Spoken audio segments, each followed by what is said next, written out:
The signing of Moritz Leitner is a huge coup for Norwich City. When his loan signing was announced at the end of January, I doubt that many members of the Canary Nation thought that we could actually sign him permanently, such was his pedigree from Borussia Dortmund. I wanted to know exactly what we'd got and figured I'd use Twitter to ask a German journalist that I'd started to follow after we nicked Daniel Farke from Dortmund. Lars Palman, at Lars Palman, covers Borussia Dortmund and was the journalist who first broke the Farke to Norwich story.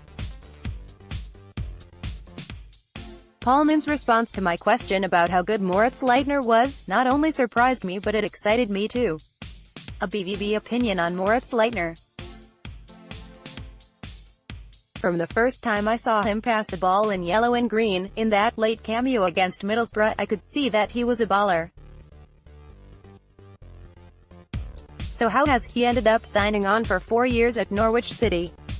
I don't think that there's any doubt that the boy has got talent. He's clearly very comfortable with a football at his feet and he likes to play possession-based football. So far so good. He forced his way into Jurgen Klopp's thinking while at Dortmund, which when you consider the side they had at that time, was no mean feat. Dortmund had Ilkay Gundogan and Mario Götze as young prospects already in the first team back in 2012-13, with Gundogan directly blocking Leitner's route into the first team. Despite the quality in front of him, Mo made 30 appearances in that season, although only 10 were starts and he was a regular on the substitutes bench. That lack of starts prompted Leitner to consider a move away from the Westfalenstadion.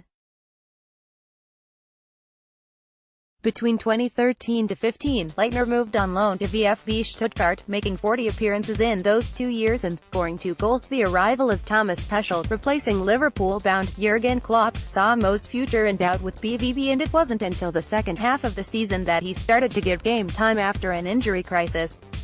He spent the first half of that season with the reserves, and that's where he spent time being coached by Daniel Farke. A transfer to Lazio followed in August 2016 for €1.5 million, but it was slow going as he struggled to break into the first team. The move to Italy was short-lived and in January 2017, Mo returned to Germany with Augsburg, signing a 4-year deal for a fee of €2 million. Again though, Mo struggled. This time he didn't immediately adapt to the playing style of his new club, and that resulted in limited game time and an eventual loan to Norwich in January 2018. Leitner has represented Germany at U19, U20 and U21 levels, making 24 appearances for the U21s between 2011 to 15 and scoring 7 goals, captaining the side 3 times. Those U21 appearances came in the era of Götze, Gundogan, Draxler, Kahn and Royce, remember, and he was widely thought, at that time, to be the senior team's next number 10. Here's a quote for you from another German journalist, Terry Deffelin of Bundesliga Lounge from December 2012, Leitner has the vision and the skill to be one of the best deep-lying midfielders in the business. The problem is that he is being kept out of the side by Ilkay Gundogan. Despite being a fantastic passer of the ball, he struggles to impose himself when he gets his chances. He needs an extended run in the Dortmund side to fulfill his potential. Either that, or a new club. Well, Mo now has a new club and with a head coach who knows him and who, you would imagine, played a big part in his decision to move to England permanently. It sounds like he needs an arm around his shoulder and some trust placed in him on the pitch as well as some extended game time. He should walk into the Norwich midfield and, assuming he stays fit, become an integral part of the team.